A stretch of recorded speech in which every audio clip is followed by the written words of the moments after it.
you likely saw over the weekend, or if you didn't, I want to tell you about it.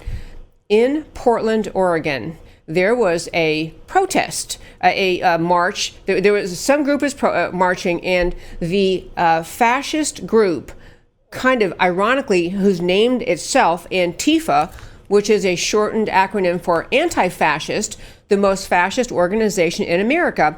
Antifa decided to protest this other group. So Antifa is having a big rally in Portland, and in the course of that rally, they identified a person who is a journalist. He has an Asian name, and his last name is spelled Ngo, and I looked it up, and so it's pronounced No. So this journalist, Andy No, was at the Antifa rally in Portland. The Antifa thugs recognized him and beat him up at the rally. I want to play first. I have several things I want to show you. First, I want to show you just the this little clip of Andy No. He was badly beaten. In fact, he was what they beat him with, and then they call it milkshaking, but they put some powdery substance. They mixed cement mixture in with it and threw it on him, his hair and his face. So I want to have you first hear Andy No's comments right after this, him having been mugged in Portland. Yeah, there he is. Is this the video going to roll? There he is. I just got beat up by the crowd. No police at all. In the middle of the street, and they stole my GoPro, and he punched me several times in my face and my head. I'm bleeding.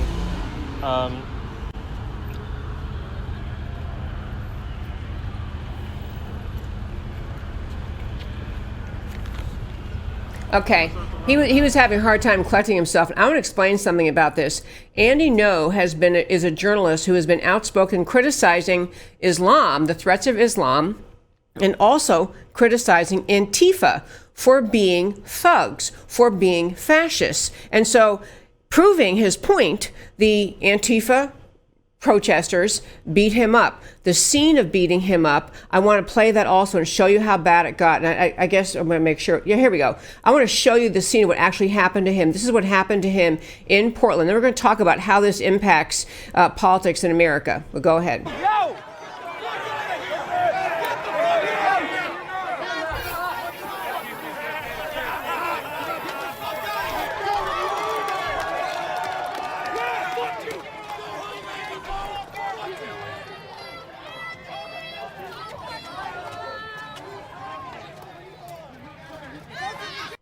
Okay, so first of all, I want to point out these brave thugs, who are part of Antifa, they all have black masks over their face. They do not show themselves. It's not like they're really brave at all. They're cowards hiding behind black masks and marching allegedly to fight fascism while behaving like fascists.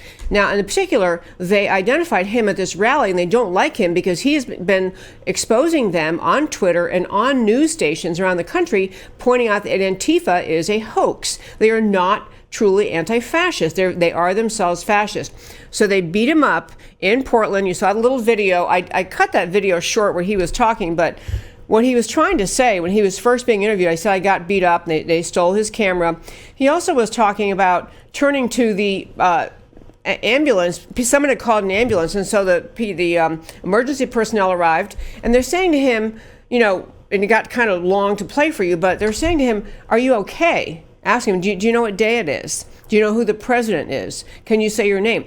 He was not. He was badly beaten. You can see his face. He's got cuts in his face, black and blue. He had to go to the hospital. He had a minor bleeding in the brain, according to his employer, from this attack. And they put this junk that mixed with, they're calling it milkshakes, some kind of substance mixed with cement mixer in his hair and on his body. And the reason this really matters to the 2020 elections in this country is this. The mayor of Portland is a radical leftist. He is just will not follow the law, will not, he's a leftist. And so this mayor was called upon, criticized by the implication. The argument was, it appears as though he told the Portland police not to interfere. He let this mob engage in this attack. And that may sound pretty far-fetched. You might think, well, what kind of mayor would do that? That doesn't really seem like something a mayor would do.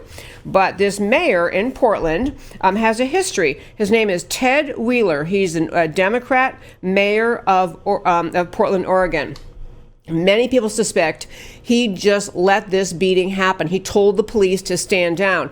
In fact, the extremely wonderful U.S. Senator from the state of Texas, Ted Cruz, is calling for an investigation. He thinks we have to investigate whether or not legal action should be taken against this Portland mayor for essentially telling his police to stand down, don't protect this citizen journalist, let Antifa beat him up. And if you think that sounds far-fetched, I want to remind you, this is the same mayor, this guy Ted Wheeler, Portland, Oregon, who last summer, when there was an Antifa protest outside of the ICE office, Immigration and Customs, the ICE people that deal with immigration. Well, there's an ICE building in Portland, and the Antifa surrounded the building and were very threatening. And for 38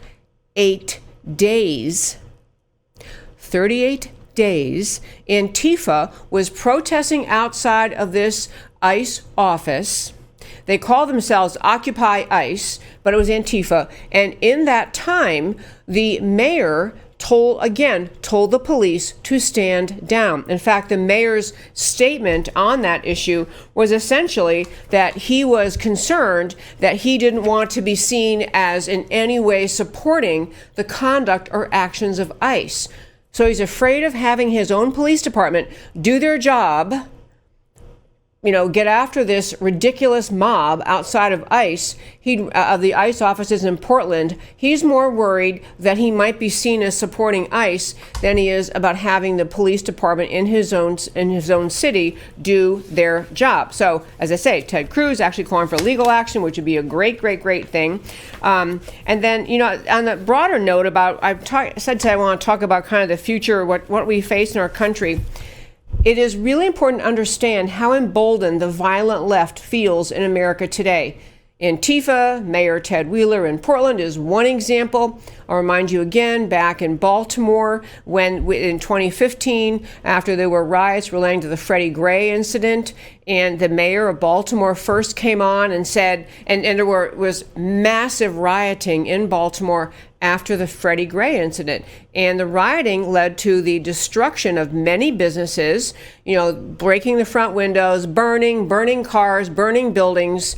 And that violence went on. And the mayor at the time in Baltimore essentially said she had told the police to stand down, let these people essentially let off some steam. So she wasn't willing to say, you know what? We have to follow the process here. We have to do the investigation. We have to do whatever the process is supposed to be legally to understand what happened with Freddie Gray, understand if criminal charges should be brought against anyone.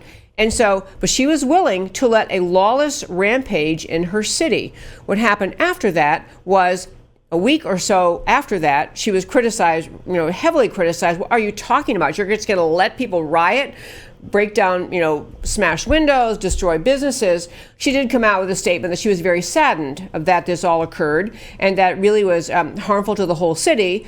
She's right, because she talked about how the city had worked really hard to cultivate businesses to come into the inner city of Baltimore, to get a CVS in lower income neighborhoods so people don't have to travel so far to get prescriptions filled or to find other needs that you would find at a CVS. She made the point that people had worked hard to bring those businesses in to help build up the lower income community in Baltimore, and that lots of people work at those businesses in Baltimore. She said, what are they supposed to do the next morning? So she came around about a week later saying, gee, it's not really very good to let mobs be mobs. But this conduct, this attitude is being pushed and carried forth by the leftists in this country.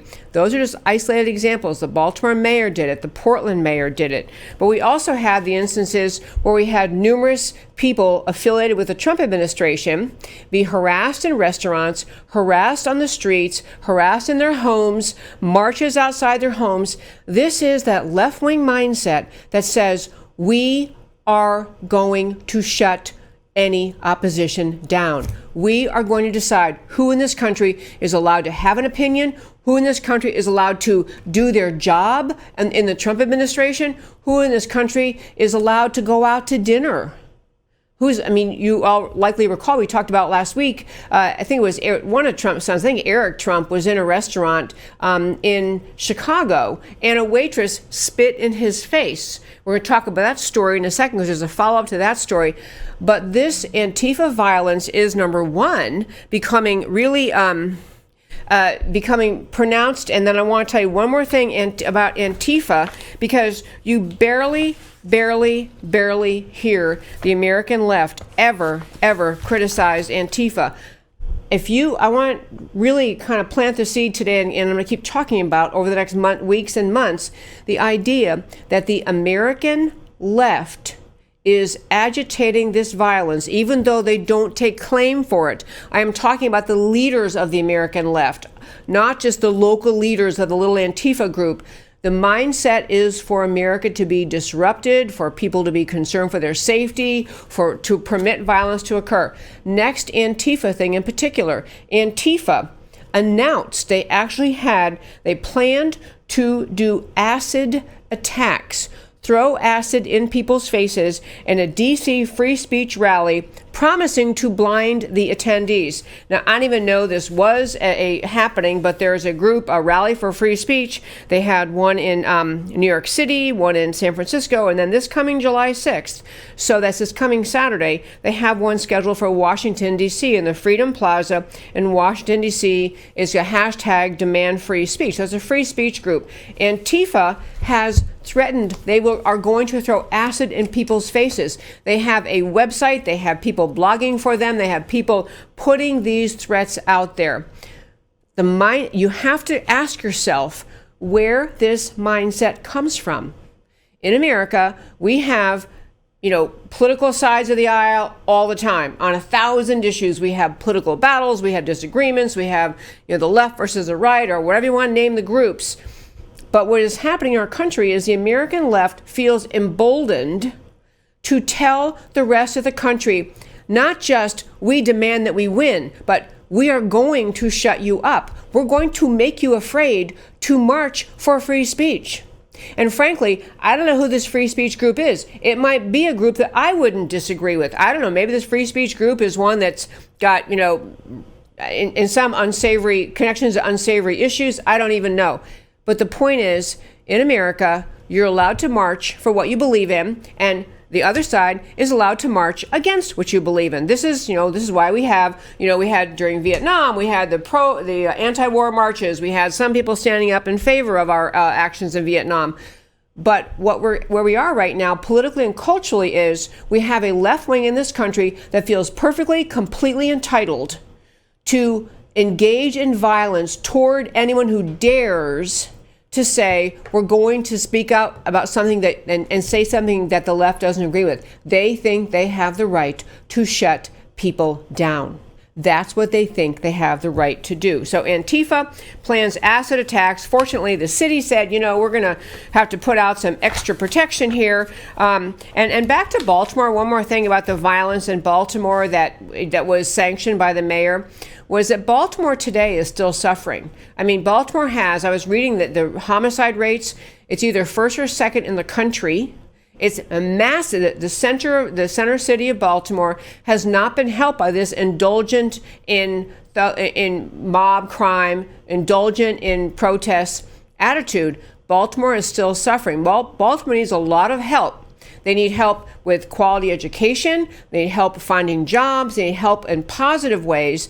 But they are suffering, and that mental attitude, that lawless mindset that is just gone wild on the American left. It is, my last point in this, and I'll turn to another story, which has to do with the restaurants, but when you hear every politician on the left at those Democrat presidential debates, all of them depicting America as a horrible, evil place filled with racism, filled with hate, filled with oppression. You'd think they were talking about some third world country next door to a wealthy nation. You'd think they weren't even talking about America. But the American left, especially the presidential candidates, spend all their time trying to convince people to feel like they are victims, trying to convince people to feel like America is deeply unfair, it's a racist country, it's homophobic, it's xenophobic, it's otherphobic, it's intolerant, and therefore the left,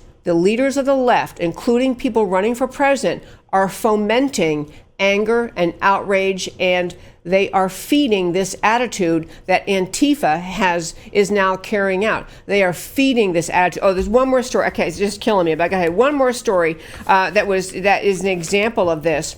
There was, I think it was the New York Times, actually ran articles talking about, I'm not going to find it quickly, Rats. The New York Times ran an article explaining to people, helping them understand better how you would dox, that is, expose people who work for Border Patrol, how to get their names out there so you can embarrass them, how you can dox them, you can tell people their home addresses. Instead of having, yeah, finally, good. New York Times publishes a detailed recommendations about how to dox Border Patrol agents. Again, doxing is putting your name, your phone number, your email address, and your home address out there in the world, encouraging people to protest you. This is, instead of having an intelligent, rational discussion about the differences in immigration policy and what, the New York Times and left-wing America wants and what current policy is and what should happen, instead of having an intelligent conversation, the New York Times actually ran an article, detailed recommendations how to dox Border Patrol agents. This kind of attitude among alleged mainstream media, although New York Times is the radical left media, but this attitude, it is feeding the mindset of ignorant people easily stirred up into outrage, people not tuned into facts, people not familiar with reality, are being encouraged by the New York Times. Go ahead and dox these people on Border Patrol. And the point, of course, is on doxing, it's not just so everyone knows your name and they say, oh, now I know so-and-so is with the Border Patrol, this is where he lives. It is to encourage violence. You have to understand, doxing is not just about embarrassing you. So you go, okay, I'm so sorry, I work for Border Patrol, I'm really embarrassed. It is to encourage these mindless Antifa-type thugs to engage in violence, to engage in intimidation. This growing mentality on the left that they are justified in encouraging Americans to be confrontational, aggressive, intolerant, that you don't have to let the other side ever get a word in. You don't have to let them talk. You don't have to let their views ever be heard. You can harass them in their homes. You can harass them in the streets. You can milkshake them, throw stuff on them that's got, cement mixed with whatever it is. This is not some fringe leftist group. This is New York Times publishing this. This is news outlets on the American left all over this country. And frankly, the mindset of the leftist that just says, you are entitled to have the policy answers you want right now. You're entitled to badger, humiliate, and attack people who won't agree with you.